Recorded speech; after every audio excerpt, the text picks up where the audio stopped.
কুরবানির ঈদের দিনের সুন্নাত। পবিত্র রাতগুলো ইবাদতের জন্য এক মহান সুযোগ।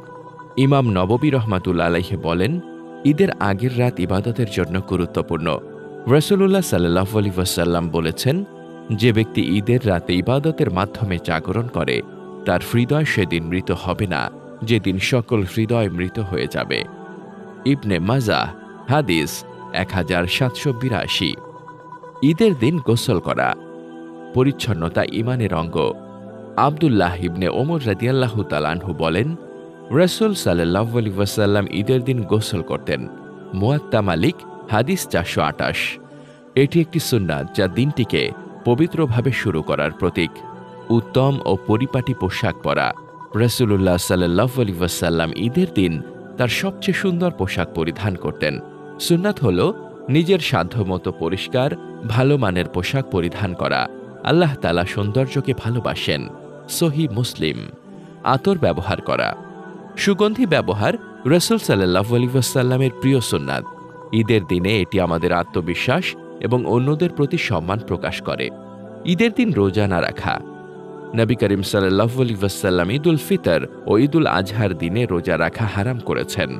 সহিহ মুসলিম হাদিস 1137। এই দিন আনন্দ, ভ্রাতৃত্ব ও আল্লাহর নিয়ামতের কৃতজ্ঞতা প্রকাশের দিন। ঈদগাহে যাওয়ার পূর্বে কিছু না খাওয়া। কোরবানির দিনে কোরবানি করার আগ পর্যন্ত কিছু না খাওয়া সুন্নাত। বুরাইদা রাদিয়াল্লাহু তাআলা আনহু বলেন, ঈদুল ফিতরে কিছু খেয়ে ঈদের নামাজে যেতেন এবং ঈদুল আজহায় কোরবানি করার আগে কিছু খেতেন না। সুনান আত-তিরমিজি হাদিস 542। হেঁটে ঈদগাহে যাওয়া। যদি সম্ভব হয় ঈদগাহে হেঁটে যাওয়াও একটি সুন্নাত।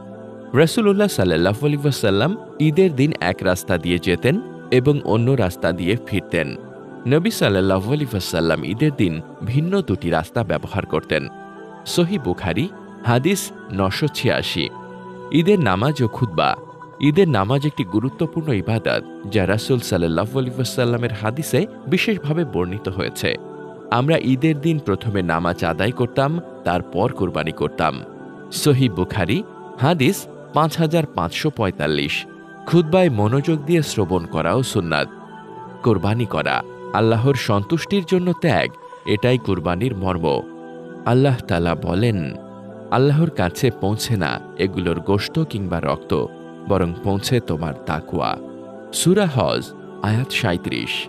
রাসূল সাল্লাল্লাহু আলাইহি ওয়াসাল্লাম নিজ হাতে কুরবানি করতেন এবং উম্মতকে উৎসাহিত করতেন।